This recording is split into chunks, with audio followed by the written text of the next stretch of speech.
హరికుమార్ గారు, యాక్చువల్లీ గత జన్మ అనేది ఉంటుందా? ఉంటే వాటిని నమ్మవచ్చు అంటారా? సర్జన్గా ఉన్నటువంటి నేను ఏదైనా కానీ ప్రతి సమస్యకు కూడా మానసిక పరమైనటువంటి ఒక ఆందోళన కానీ ఒక లోతైనటువంటి కారణం కానీ ఉంటుందనేటువంటిది విన్నాను. చూద్దాం, ప్రతి శారీరక సమస్యకు కూడా వెనక ఉన్నటువంటి మానసికమైనటువంటి ఆందోళన ఎలా అనేసి పేషెంట్స్ తీసుకోవడం స్టార్ట్ చేశాను.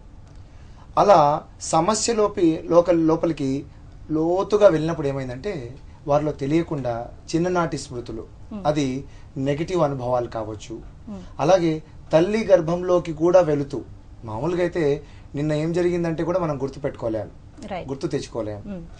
అలాగే అలా ట్రాన్స్లోకి పంపించి తల్లి గర్భంలోకి వెళ్ళినప్పుడు, అమ్మ కడుపులో ఉన్నప్పుడు ఎలా డెవలప్మెంట్ జరిగింది, అలాగే అమ్మ యొక్క ఆలోచనలు ఏ విధంగా ఆ బిడ్డడి మీద ప్రభావితం చేశాయి, తనకున్నటువంటి నెగటివ్ ఆలోచనలు కానీ లేకపోతే నెగటివ్ దృష్టి, జీవితాన్ని చూసేటువంటి దృష్టి, దానికి కారణం తెలిసి వచ్చింది. ఇంకా అలానే లోతుగా తీసుకుని వెళ్తే గత జన్మ స్మృతులు కూడా, ఎందుకు నాకే అన్ని అనుకూలించడం లేదు, ఎందుకు నాకు ఎన్ని మందులు వాడినా ఈ సమస్య త్వరగా దూరం కావడం లేదు, రకరకాల భయాలు, జీవితంలో ఉన్నటువంటి అయోమయం, వీటన్నిటికీ కారణం తెలిసి రావడం జరిగింది. మీకు అందరికీ బాగా తెలిసినటువంటి విషయం ఏమిటంటే సమస్యకి ఎప్పుడు కూడా సమాధానం మన దగ్గరే ఉంటుంది, కానీ ఎప్పుడు బయట వెతుకుతుంటాం మనం. కానీ లోపలికి వెళ్తే ఆ యొక్క స్మృతులు అనేటువంటిది, మీరు అంటున్నటువంటి సబ్ కాన్షియస్ మైండ్ అన్నటువంటి దాంట్లో దాగి ఉన్నటువంటి ఆ యొక్క మేధస్సు మనకు చెప్తుంది, చూడు నీ దగ్గరే ఉంది సమాధానం, ఎక్కడ వెతుకుతున్నావు. కాబట్టి ఇలా గత జన్మ స్మృతులు అనేటువంటిది యాక్సిడెంటల్గా తెలిసినప్పటికీ కూడా ఇంకా రీసెర్చ్ చేసే కొద్దీ చాలా జబ్బులకు 70 to 90% సమస్యలకు గత జన్మల్లో కారణం ఉందని తెలిసింది. ఇక మీ అందరికీ తెలిసినటువంటి ఒక అనుభవం, గత జన్మలు ఉన్నాయని. కొన్ని ప్రదేశాలకు వెళ్ళినప్పుడు ఈ ప్రదేశం నాకు ముందుగానే తెలిసే, ఈ వ్యక్తితో నాకు పరిచయం ఉంది అనేటువంటి డెజావు అనుభవం అంటారు. కొంతమంది కొత్త వ్యక్తులు చూస్తే ఇతను నాకు ముందు తెలుసుండొచ్చు, ఇతను శత్రువులాగా అనిపిస్తున్నాడు, ఐ కాంట్, నాకు కంపాటబుల్గా లేడని. బాల మేధావులు తీసుకుంటే మనం చెప్పలేం, ఇంట్లో పరిస్థితులు కూడా అనుకూలంగా ఉండవు, ఎంత మేధస్సు ఉంటుందో. నేను గత జన్మల్లోకి పంపించినప్పుడు అన్య భాషా జ్ఞానం, జీనోగ్లాజీ, వేరే మాటలు వేరే భాషలతో మాట్లాడతారు. అంటే ఆ జన్మకి తగ్గట్టుగా వాళ్ళ బాడీ లాంగ్వేజ్ అవి కూడా చేంజ్ అవుతాయంటారా? ముఖ్యంగా ఇవన్నీ కూడా ఊహలు అని కొట్టిపడేయడానికి లేకుండా చాలా ఎమోషనల్ గా ఉంటారు అన్నట్టు. ఏడవలసిన అవసరం లేదు. ఎందుకంటే ఒకవేళ గత జన్మలో ఎక్కడ పైనుంచి కింద పడిపోతున్నారు అనుకోండి, పడిపోతున్నప్పుడు చాలా భయంగా అనిపిస్తుంటుంది, ఇక్కడంతా చూపిస్తారు, ఆ భయాన్ని అంతా చూపిస్తారు. కింద పడుతున్నప్పుడు ఆ పాస్చరు, ఆ యొక్క ఎలా పడిపోయారు ఆ బాధ అంతా కూడా చూపిస్తారు.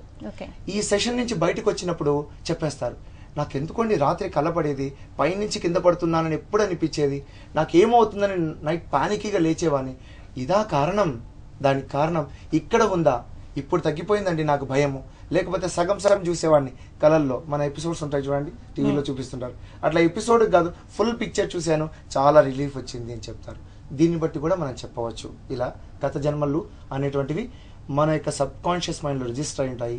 సరిగ్గా వాడుకుంటే గతాన్ ద్వారా మనము వర్తమానాన్ని బాగా చేసుకోవచ్చు. పద్మ గారు, ఎన్నోసార్లు మీపై ప్రాక్టికల్ గా చేయడం జరిగింది. యాక్చువల్ గా మీరు ఆ గత జన్మ స్మృతుల్లోకి వెళ్ళేటప్పుడు శారీరకంగా గానీ మానసికంగా గానీ మీరు అసలు ఎలా ఉంటారు? ఆ మూమెంట్ లో కాన్షియస్ గానే ఉంటాము, బట్ ఒక ట్రాన్స్ లో ఉంటాం, కానీ మనకు అన్ని తెలుస్తూ ఉంటాయి. అంటే ఇక్కడ ఏం జరుగుతుందో మీకు తెలుస్తుంది, అన్ని తెలుస్తుంటాయి. దీన్ని ముఖ్యంగా ఎలా చెప్పవచ్చు అంటే 3 విధాలుగా చెప్పండి. ముందు మైల్డ్ ట్రాన్స్ ఉంటుంది, అంటే పడుకొని ఉంటారు, రిలాక్స్డ్ గా ఉంటారు. మీరు అన్నారు చూడండి హిప్నాసిస్ అని, అదొక పద్ధతి. దాంట్లో మీరు అన్నట్టు హిప్నాసిస్ అంటే స్లీప్ లైక్ స్టేట్, కానీ అలర్ట్ గా ఉంటారు. మనం నిద్రలోకి వెళ్ళిపోతాం కదా గాఢ నిద్రలో, ఇక్కడ అలర్ట్ గా ఉంటాము, రిలాక్స్డ్ గా ఉంటాము. చుట్టుపక్కల ఏం జరుగుతుందో కూడా మనకు ఐడియా ఉంటుంది. లైట్ ట్రాన్స్ లో తెలుస్తుంటుంది. మీడియం ట్రాన్స్ లో కొన్నిసార్లు లోతుగా వెళ్ళి ఏం తెలియదు, కొన్నిసార్లు ఏదైనా డిస్టర్బెన్స్ వస్తే మళ్ళీ అక్కడ వెళ్తాం.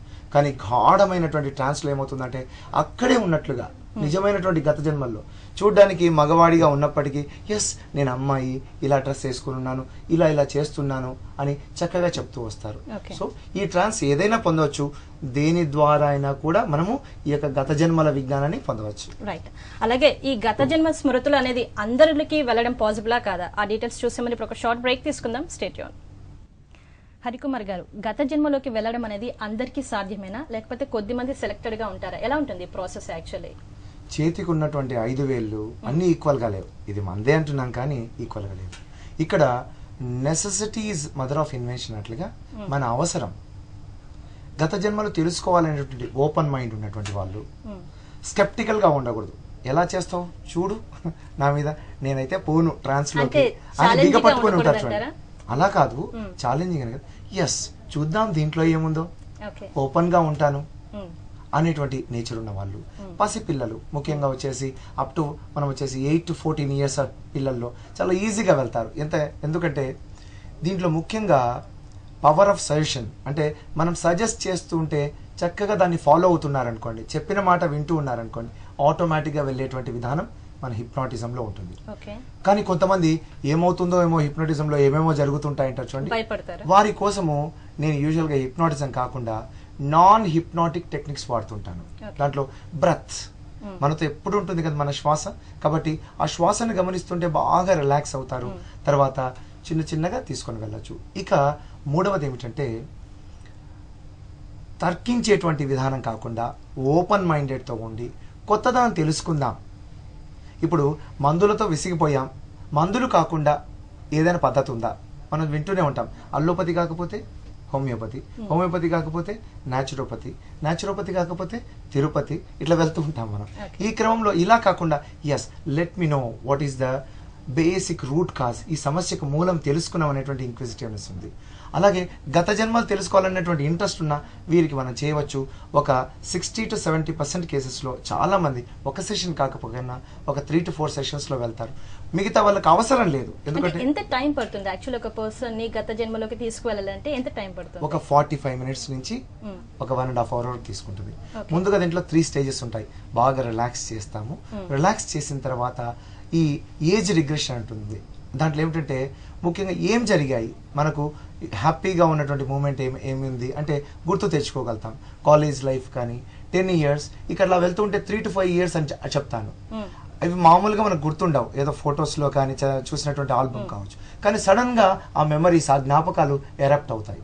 అలా తీసుకుంటూ వెళ్ళడం జరుగుతుంది. కాబట్టి ఆ ఇంక్విజిటివ్నెస్ ఉంటే ఎన్ని ఇయర్స్ బ్యాక్ వెళ్తారు యాక్చువల్ గా ఒక పర్సన్ ని మనము తీసుకువెళ్ళాలంటే ఎన్ని ఇయర్స్ బ్యాక్ వెళ్తారు? ఇప్పుడు మన మహా టీవీ ఇక్కడ ఆఫీస్ ఎక్కడ ఉంది అంటే జూబ్లీ హిల్స్ లో ఉంది. ఎలా రావాలి సెంట్రల్ నుంచి హైదరాబాద్ పంజాగుట్టన్ అంటే ఒక 4-5 పాయింట్స్ చెప్తాం అన్నట్టు ఐడెంటిఫికేషన్ మార్క్స్. అలానే మనము దాదాపుగా 200 నుంచి 300 జన్మలు తీసుకొని ఉండవచ్చు. కానీ సిగ్నిఫికెంట్ పాస్ట్ లైఫ్స్ ఉంటాయి. ఏ పాస్ట్ లైఫ్ చూసుకుంటే మీ యాంకరింగ్ ఎబిలిటీ బాగా పెరుగుతుంది. అలాగే ఏ పాస్ట్ లైఫ్ చూసుకుంటే ఉన్నటువంటి భార్యాభర్తల యొక్క సమస్య దూరం అవుతుంది. ఏ పాస్ట్ లైఫ్ చూసుకుంటే చదువులో బాగా ఎదగవచ్చు.